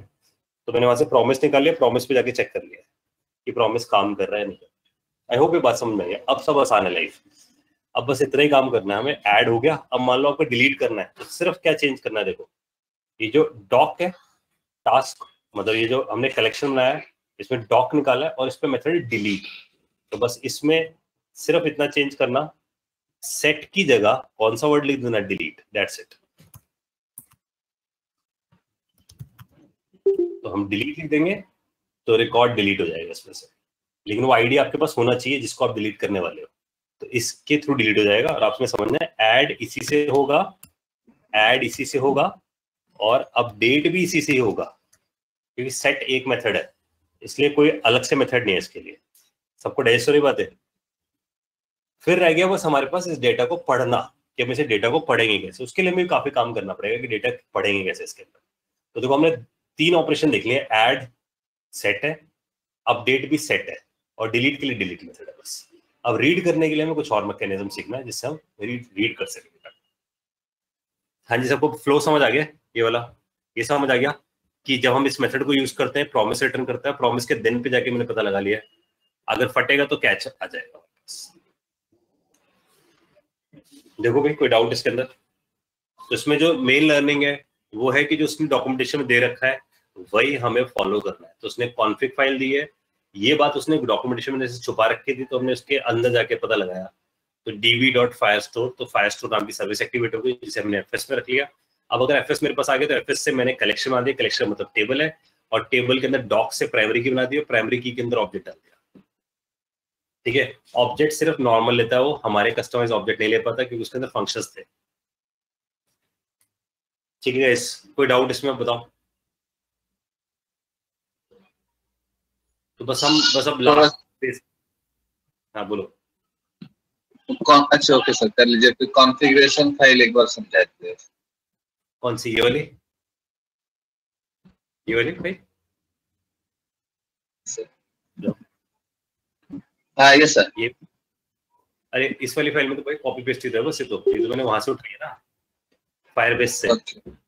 फायरबेस से समझ रहे हो, जहाँ पर से हमने प्रोजेक्ट जब बनाया था, तो ये वहां आई थी ना। ये मैं जाता हूँ आपको इस जगह प्रोजेक्ट सेटिंग्स पे, तो दिखेगी आपको ऊपर। यहाँ से उठाई ना हमने, ये वाला फाइल, ये कॉपी मार ली मैंने, कॉपी मार के एज इट इज पेस्ट कर दी।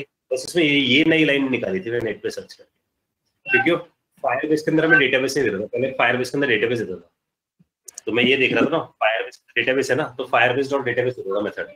इन्होंने उस मेथड का नाम बदल के क्या कर दिया है, फायरस्टोर। ठीक है, तो ये मुझे नहीं मिल रहा था, ये मेरे को मिला एफएस, बस उसके बाद तो कुछ करना ही नहीं था। फिर एफएस के अंदर कलेक्शन यानी कि टेबल के अंदर प्राइमरी की, प्राइमरी के अंदर सेट। ठीक है, वो हमें प्रॉब्लम।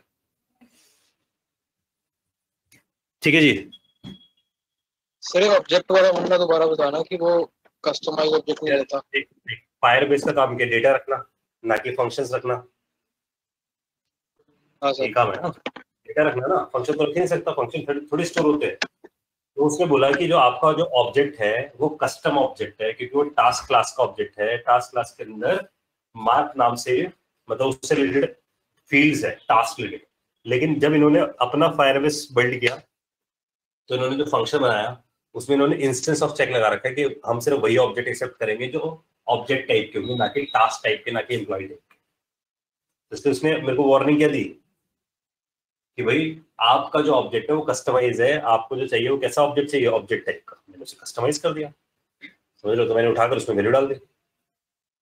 और अगर बड़ा ऑब्जेक्ट हो तो वैसे कर लो ना, फॉर इन लूप चलाकर। ठीक है, यस सर।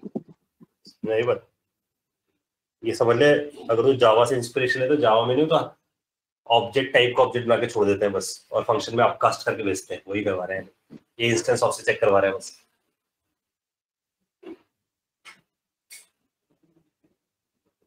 ठीक है जी, क्लियर है?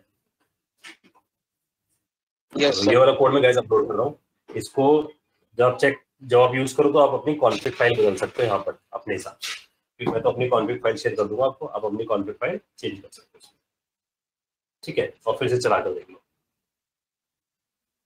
ठीक है, तो अगली क्लास में रीड करना सिखा दूंगा कि डेटा रीड करके कैसे लेकर आऊंगा। जैसे हम जो डेटा लेकर आ रहे हैं वो फायरबेस में चला तो क्या, उसे पढ़ेंगे कैसे, क्योंकि उसे पढ़ने में ज्यादा बड़ा प्रोसेस होगा। उसे पढ़ना है, फिर उसे ऑब्जेक्ट में आएगा, उस ऑब्जेक्ट को टास्क में कन्वर्ट करना है, फिर उसे छाप।